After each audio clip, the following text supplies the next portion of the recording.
you just got approved for a loan from the SBA, $300,000. So this is like someone who did not have credit literally less than 3 years ago to now SBA loan to buy a whole commercial building.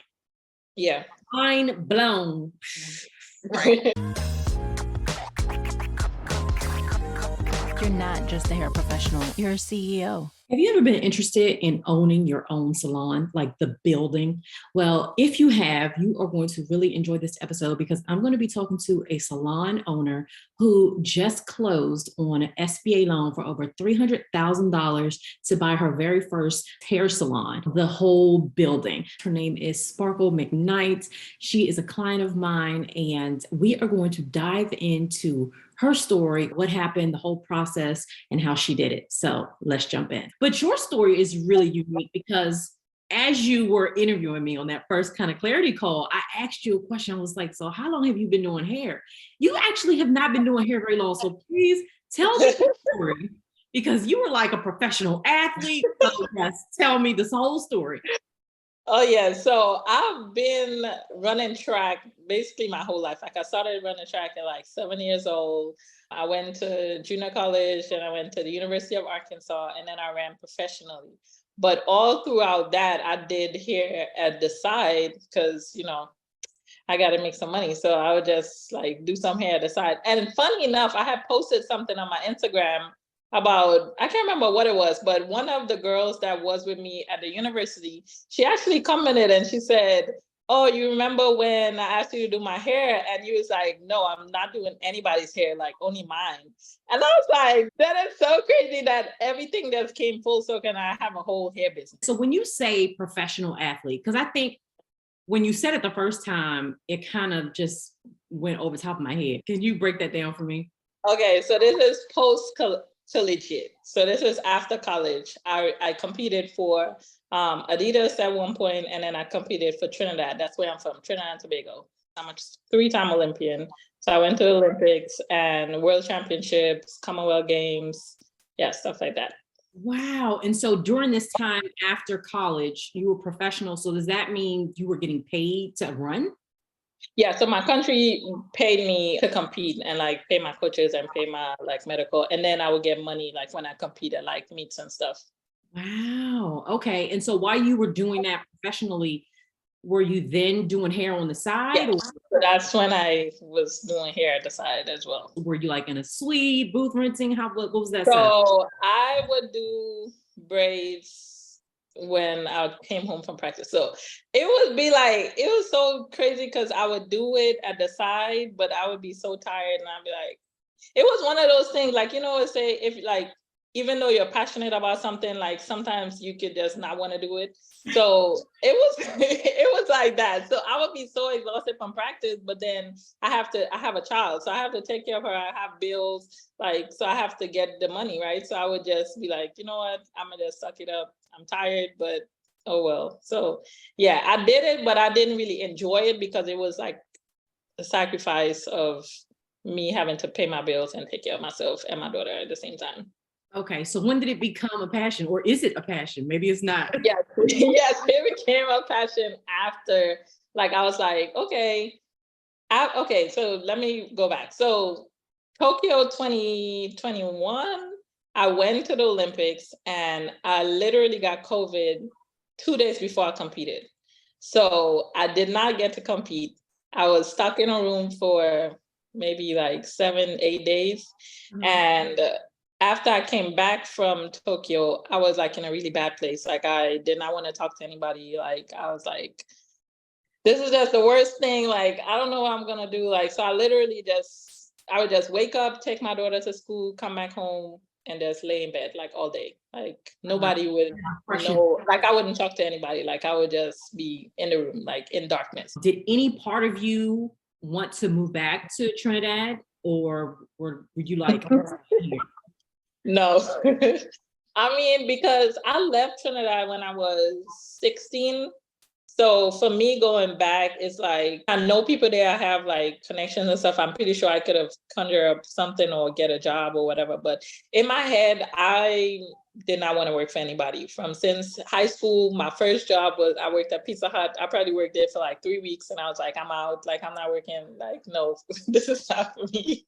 And so since then, I had the mentality of, I don't want to work for anybody. I didn't know what that meant. I didn't know entrepreneur, like I didn't know none of that stuff, but I just know in my head, like I didn't want to work for anybody. And then so I was like, well, the only thing I really know how to do for real is do hair. So I'm gonna just go 100% and do that. Working with me, that was your first year doing business taxes, right? Yeah. Mm-hmm. Tell me a little bit about that's like your thought process on, all right, I'm a business owner, now I have to file taxes. Like, tell me how that was for you. Okay, so in 2021, that's when I started like doing hair full time. I actually started with credit because, you know, credit is like this big thing. Everybody talks about how you need to have good credit, But what I didn't mention was I became a resident in 2021. So I was like, okay, if I'm going to do this, like I need to find out about credit. I need to find out about taxes. Like I need to find out about everything because I don't want the IRS coming for me. So I immersed myself in literally credit, in literally like all the things. And that's when I ended up stumbling upon your page from another braider, because she actually reposted something that you had done. So I was like, oh, let me go check her out. She's talking about taxes. Let me go look at her stuff. So that's how I ended up on your page. I was like, okay, maybe she could help me out. So that's when I ended up booking a call. Okay, so let's talk about the credit for a second, because then I'm like intrigued. So with the credit, did you put things on credit when you were starting out, or like did it take a lot of money to start your hair business? Like what the? No, it didn't take anything. I literally already had the chair there, so all I had to do was just buy the like edge control and like stuff. I at the beginning of my braiding career, like I allow people to bring the braiding hair, so I didn't supply it. Now I do, but in the beginning, like I didn't, like they had to bring it. And then so that was little capital to start up when I just started braiding. Okay. And so as you were researching credit and taxes, did you do anything on the credit side? Like, did you get any credit cards, or what were you? I did get credit cards, which my first credit card. Looking back, I would not have gotten a credit card. Really? Okay, so tell me what happened. It was credit one, and this after this day, I'm like, I want to just close the account, but I know for history, like I don't want to close it.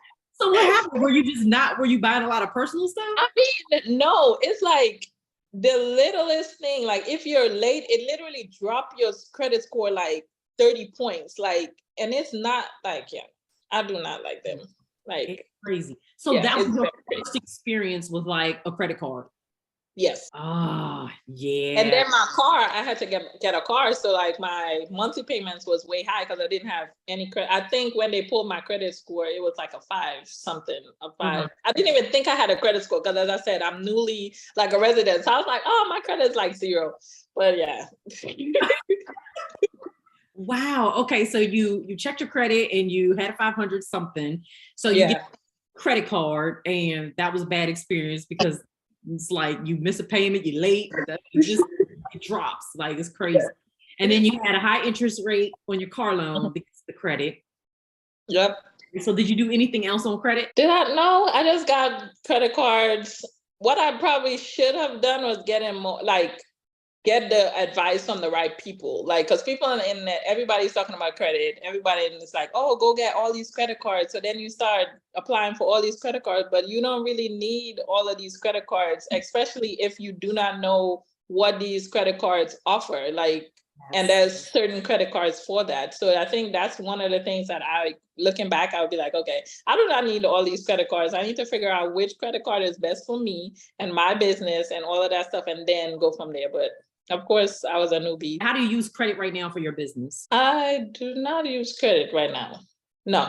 Oh, okay. So do you like for your? You mean like getting my products and stuff? Yeah, like do you put? Oh yeah. I buy everything on my credit card and then I pay it off. Okay, good. Yeah, that's what I wanted to know, because that's what recommend my clients. I'm just like, you know, with my monthly bookkeeping clients, I'm just like, listen, if you want to use a credit card, put everything that you pay for monthly that you know you're going to have to pay, put that on a credit card, and then just pay it off at the end of the month. Don't carry a balance because the interest rates are crazy. And you're going to end up paying double what the thing costs because of the interest. You will never pay that credit card off. Yeah, you will never pay that credit card off. You pay them minimum payments. Oh my goodness. You paying that in the beginning, when I had the credit card, I used to literally use like $20 paid off, and it's not. So that's how I used to use it in the beginning until I like learned the proper way to use the credit card. Because I thought, and so you got the credit, but not really use it. For you, the proper way of using it is to buy everything on it, but then pay it off at the end of the month. Is that how you use it? Yes, that's how I use it now. Okay, so you do not carry a balance. No. Okay, see, that's what people need to understand. You are so right about, especially now, like on social media, everybody's like bragging about all this credit. And I mean, oh, I got approved for $10,000, I got approved for $20,000. Okay, what are you doing with that credit? Because if you run it up, what is your plan to pay it off? I tell my clients, I would much rather you need a credit card, like because you have so many orders that you can't, you know, buy the products to get it out the door. That's when you get the credit because you know you have the money to pay it back.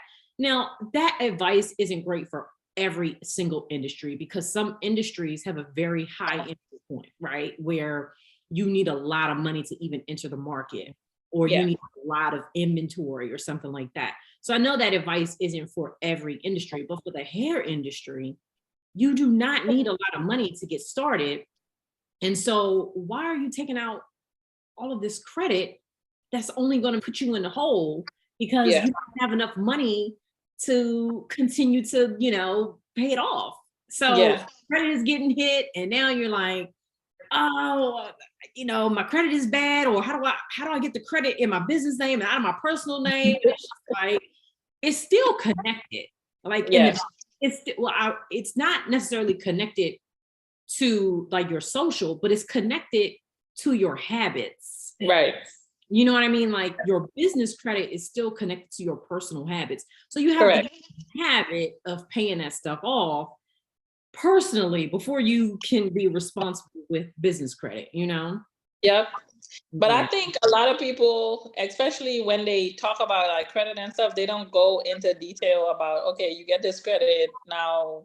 You need to have some type of plan to pay back. You need to, I mean, because it's fine to get the money and use the credit if that's your only option. Because, you know, if you go to the bank, it's more paperwork, it's more them diving deep into your finances and your personal stuff. So I think that's the easier route people just used to go. But then if you need like large amount of capital, like that's a different like ball game. So, and then you have to have, as I said, you have to have a plan to use the capital. So yeah, I think that's where a lot of people go wrong. They get the money and then it's like, go probably shopping or vacation and then they can't pay it back. And sometimes they don't even go shopping for personal stuff. Sometimes they really do go and buy a whole lot of stuff for business, but then they're left with a whole bunch of inventory that they can't move. Or they're left with a whole bunch of debt because they decked out their salon. And it's just like, but for what?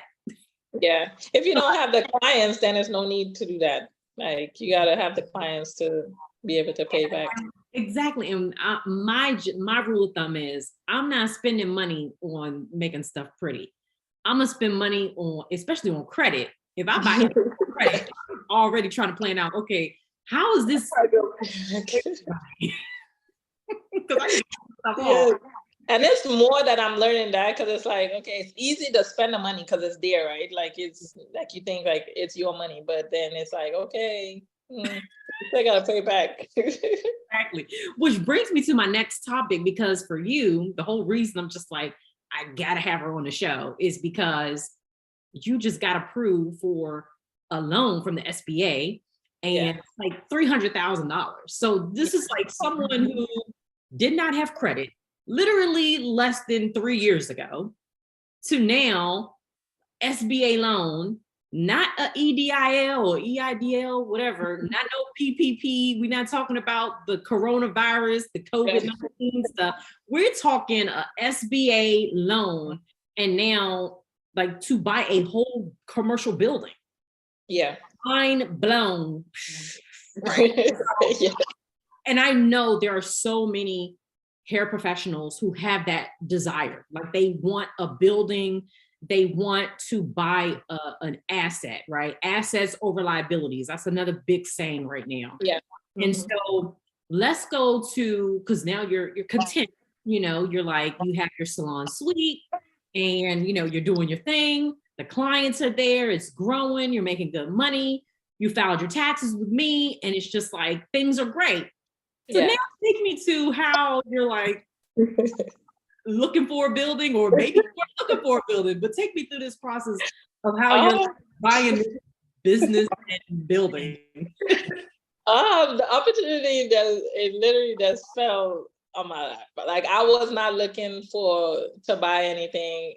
As a matter of fact, I wasn't looking to buy a business. Like the thought of me having my salon in the future, yes, but not me buying like a whole business. Like that was the furthest thing from my mind. So I'm in this mentorship group and we ended up going to meet together in ATL. And then when I was there, we were talking about like how you could buy businesses, and the person that was speaking, he was actually pulling up like where you can buy businesses, what type of businesses you can buy. And then he had asked the question like, what industry should he look up? And nobody answered. So I was like, I guess I'll tell him, look up a salon, just see what happens.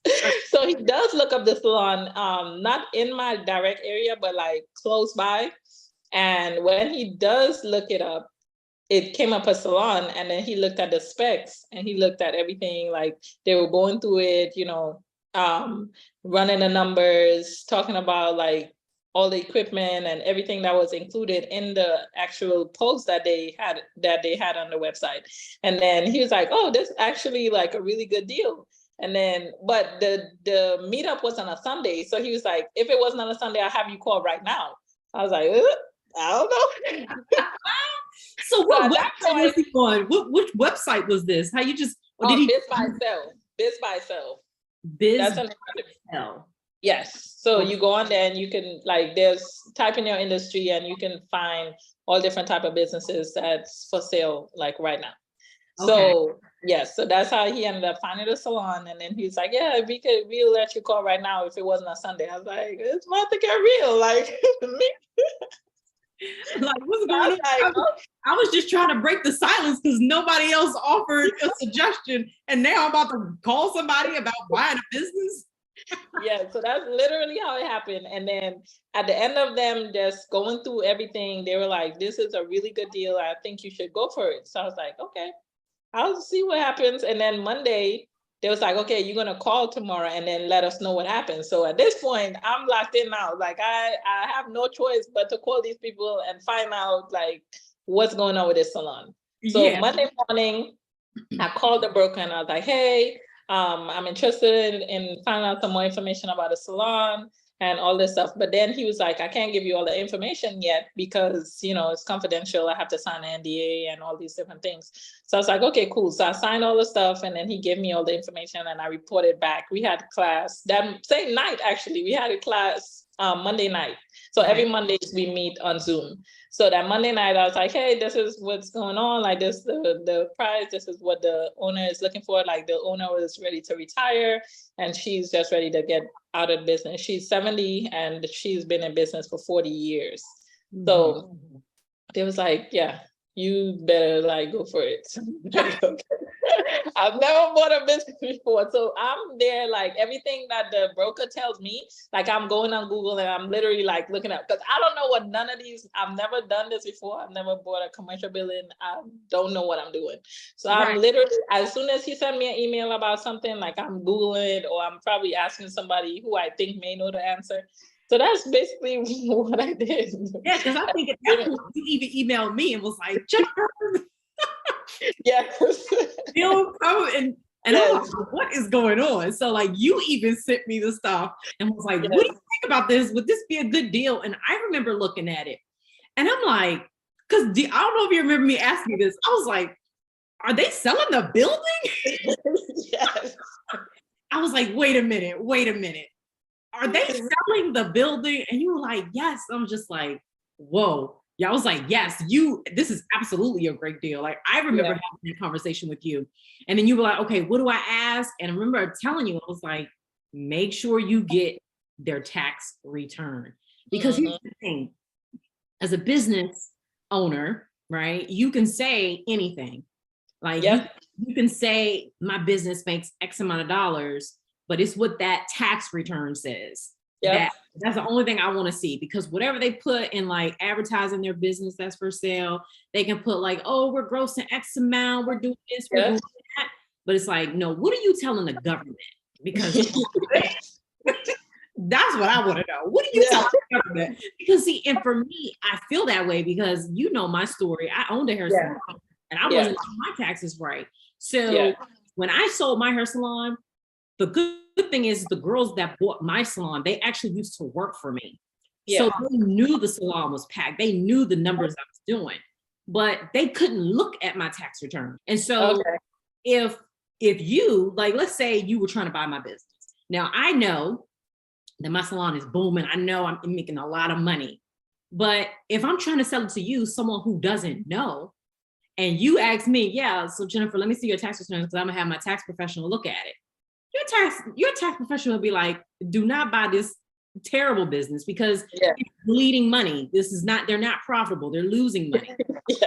You know, when you showed me that tax return, I was like, oh, this is amazing. Like, she's like really doing it. And that's when I started asking, it's like, you know, what's her story? And that's when you start telling me, okay, she, 70 years old, she wants to retire.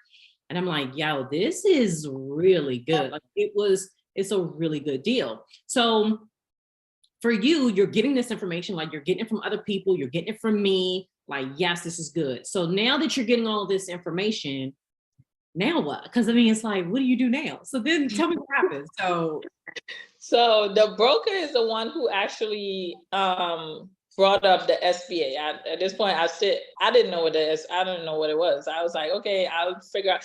And that goes back to credit. I was gonna see if I get some credit cards and then go buy the business, like put some money down to buy the business. But I was like, I don't even know if that's gonna work because it's like I need $300,000. Like, how am I gonna get that in credit in like a short amount of time? Because I mean, other people are looking at the business too. Like, it's not just me. So time is ticking. So he actually got me two banks that does the SBA loan. The first one, they were only doing a 10-year loan. And then the other one was 25 years. So I was like, okay, I'm gonna go sign up with the 25-year first. And then if all else fails, then the 10-year. But I really didn't, I was like, okay, this 10-year, when I did the number, I was like, I don't know if I'll be able to pay back. That's a lot of money to pay back per month on a $300,000 loan, right? So I was like, okay, let me just go through the process and see what happens. At this point, I'm still not convinced it's gonna happen because I'm like, I don't even have half of the requirements on this sheet. Like, they asking for collateral, they asking for 3 years tax returns. I'm like, I don't know if I'm gonna get this. So I'm already freaking out, but I'm going through the process still. Like, I'm still going through the process. I'm still talking to the banks. I'm still giving them all the information as much as I can to them. So I was like, okay, we're gonna see what happens, I guess. So yeah, I was just literally just going through the process, not knowing if it was gonna work or not work. I'm just gonna try. At this point, I was like, okay, at least I can do is try. If it doesn't work, then hey, I'll probably see if I get the money somewhere else. And then I end up looking up seller finance. I was like, oh, because at this point I'm invested. So I'm Googling everything, asking every YouTube videos, like everything. I ended up stumbling on Cody Sanchez. She actually does a lot of buying businesses. So that's where I got the seller financing from. I was like, okay, well, if the loan don't work out, then I could go to the seller and ask if she could just seller finance the whole thing. Yeah. So yeah, I was just really searching everything. Yes. Wow. Okay. So all this information, because now it's like you're attached. I know how it is. Like, it's like finding a house that you want, or in your scenario, it's finding a business that you want. Yeah. And you're just like, your heart is set and you're just like, by any means necessary, what do I have to do? Yeah. So at this time, you're looking through the requirements of what the SBA is saying. And I know you mentioned some of them. They said you have to have 3 years tax returns, you got to have collateral. So let's talk through those things, because some people are listening, they're just like, yeah, I'm looking at something like that too. Like I don't have this stuff. So did you have 3 years tax returns?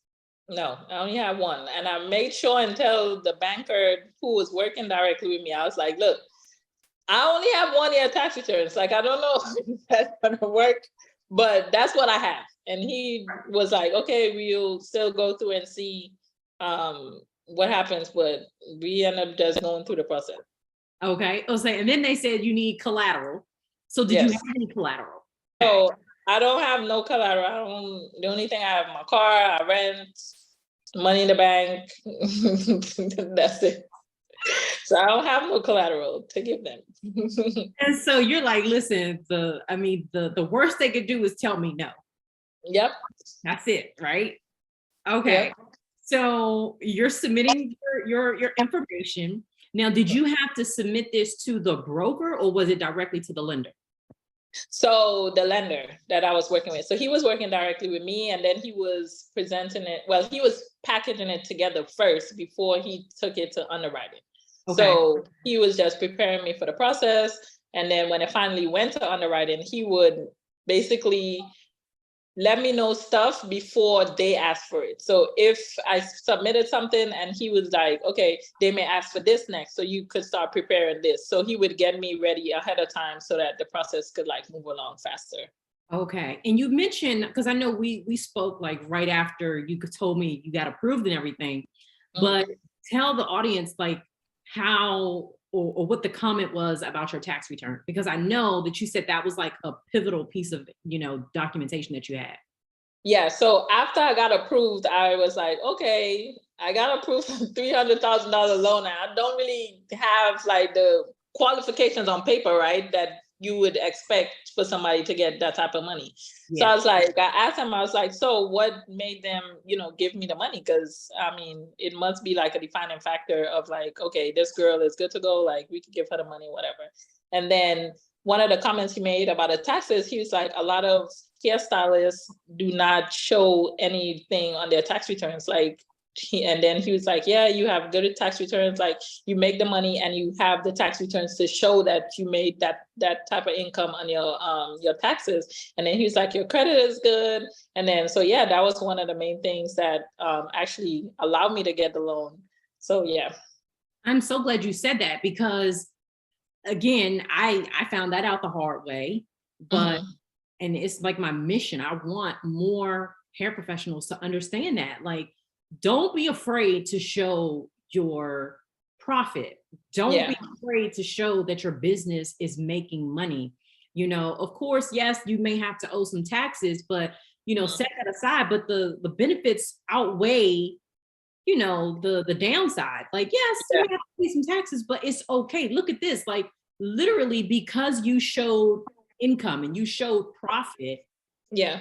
You are the owner, about to be the owner, because I know we're recording this before you sign the paperwork, but it's a done deal.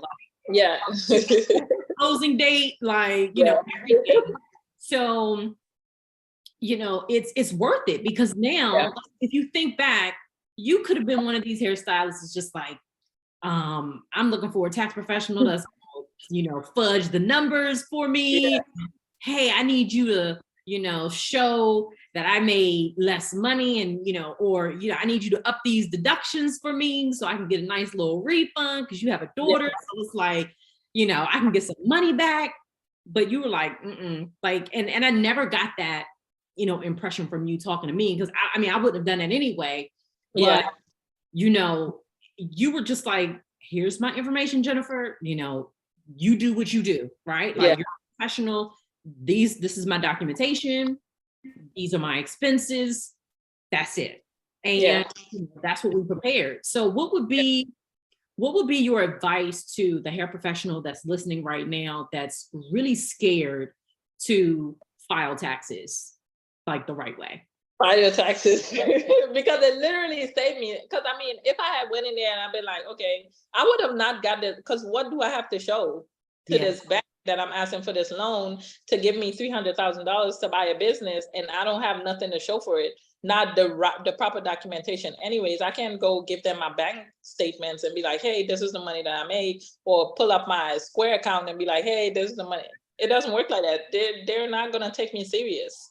Exactly. So I think that it's really important to file your taxes, because you can make bigger moves if that's the desires of your heart. Like, you cannot make big moves with bank statements. Exactly. So true. I love that you said that. And I know for a lot of people, they just might be like thinking like $300,000 for a business. Like, let's break down. We don't have to give exact numbers, but I want people to understand the 300,000, the overwhelming majority of that is the asset, is the building. A very small portion of that is you're buying an existing business. So let us know, what is the business part that you're buying? Talk a little bit about that.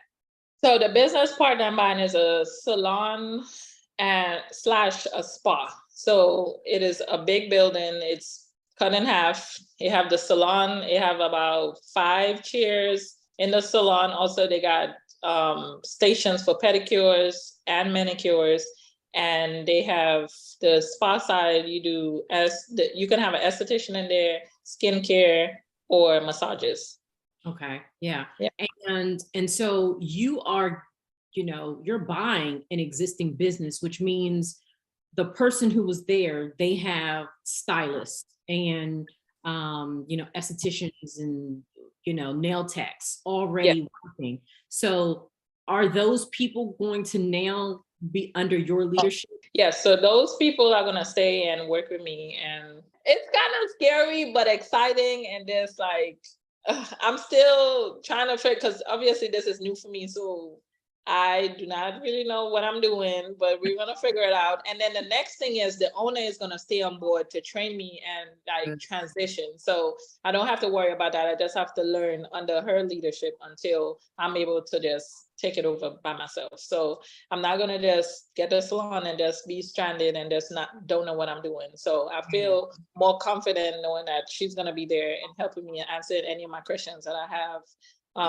while I take over the salon. So I think that would be important. The only scary thing is, obviously, I said I'm losing my clients, but I have confidence in myself and my abilities and my skills to build up a new clientele. I would miss my clients because obviously they've been with me for a while, but that's what happens when you grow and you have big goals and dreams. So absolutely. And I love the fact that you are the type of person that you seek out mentorship and assistance. Like, you don't go at this alone, because even when you and I spoke, like we've spoken, I guess maybe like 4 or 5 times in this process, but even after you got that commitment letter and you're just like, Jennifer, like, we need to call because I want to make sure I can afford this thing.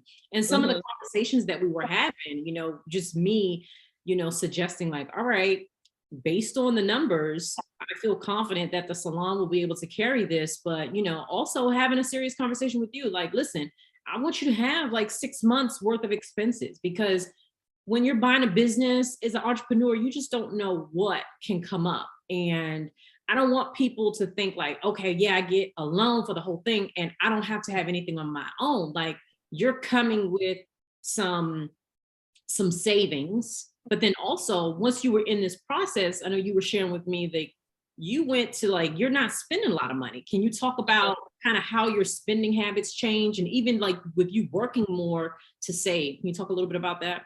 Yes. So once I realized that this could be a possibility of me owning a salon, I was like, okay, I need to go hard on like saving. So I was literally like saving almost, if not everything, like every month. Like, I was like, okay, I'm putting this aside, I'm not touching it. So it's just been building up, and it's just been preparing me, because I know when I move, I have to have money for moving. I have to have money for down payment on a new apartment. Like, so I had already calculated all these things like from before, that it could be a possibility. I was like, okay, if it doesn't happen, then I have a chunk of savings. And it's going to be easy for you, because it's not just you moving alone. I mean, you are closing a business, closing your place where you're renting, it's shutting that down. It's getting your daughter into a new school. It's you getting readjusted to a new surroundings, you finding a place to live. Like, have you even found a place to live yet? The last time I talked to you, you had. I, I found a place, but I haven't signed yet. So I'm like, still like, I don't know. I'm still kind of looking, but I'm kind of settled on this one place that I'm looking at right now. So Okay, good. Glad to hear that. Cause I'm just like, you close in like 3 weeks, right? I know it's almost there. So I'm probably gonna settle on this one place that I just literally looked at yesterday. So Okay. we probably about to close on that and sign the papers. Nice. So tell me, give me a little bit of insight to you're moving to a new area. What is going to be your strategy for clientele? Like, talk me through how you're going to build up a whole clientele, from scratch. Well, do what works. I'm gonna do the same thing that worked for me when I first started my business. I'm going to word of mouth. I'm gonna go out there, hand my flyers, talk to people, because that's what I did. And some people even remember me, like when I did, they would come in the salon and they'd be like, "Hey, yeah, I remember you handing out flyers with my daughter." And my daughter would actually like, she would want to like go up to people and like give them like business cards and stuff. So I think, everybody loves, well, most people love kids. So they'll, so yeah, she would be my little helper and she would go out there and give business cards and stuff with me. So yeah, I'm gonna start there. And then yeah, obviously I have Instagram, so that's a big help. I know a few people that live in that area that already got their hair done by me before. So they're gonna, vouch for me with friends that's around that area. So just starting from there and then going from there and see what happens. Okay. And you know how my brain works, because I'm already like registering. Okay, you can have your daughter working for you. So we're gonna put that on your taxes. We're gonna have yeah, we gotta get on there. I'm already like, oh, wait a minute. That's a job. We're gonna pay her, and then that's gonna be a tax write-off, and then she don't have to pay taxes or her income. Yes, we gotta get her on there for sure, because she be working for me. That's good. Yes.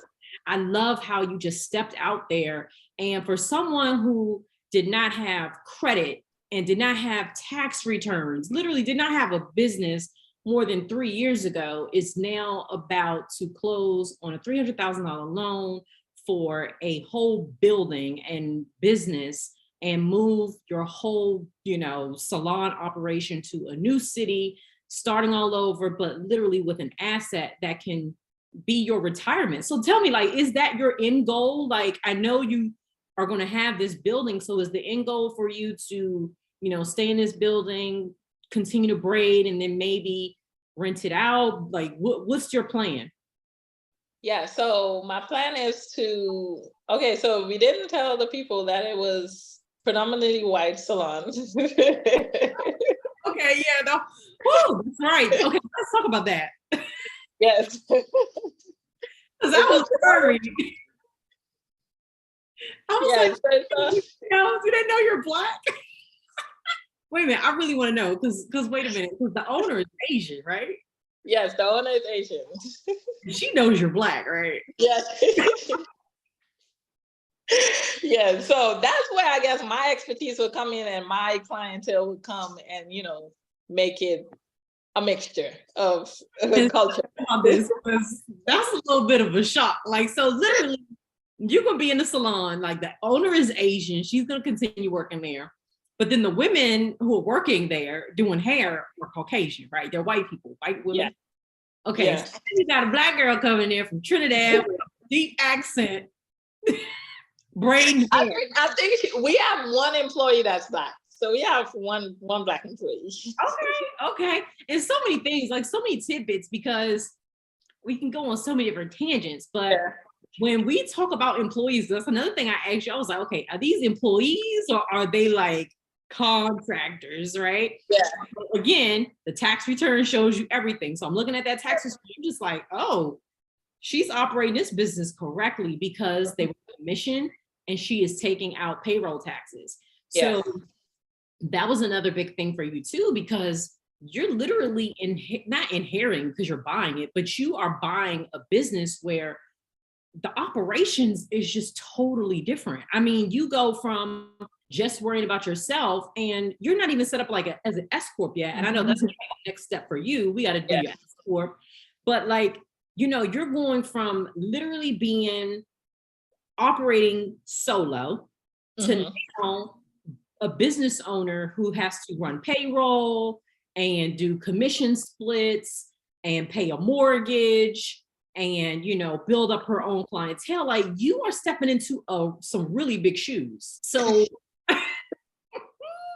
but you were telling me, because I know like there's the cultural difference, but you were telling me that there's actually more Black people where you're moving, right?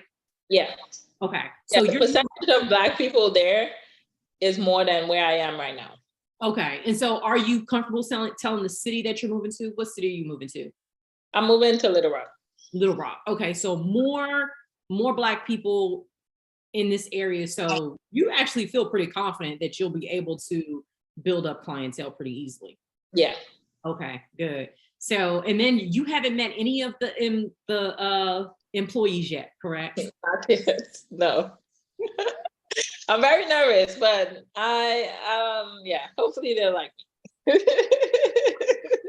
Right. And remember, my piece of advice to you was, you go in there and you just want to invoke like peace and like let them know nothing is going to change immediately. Like, because that's what really, you have to like jump into the shoes of the people that you're talking to.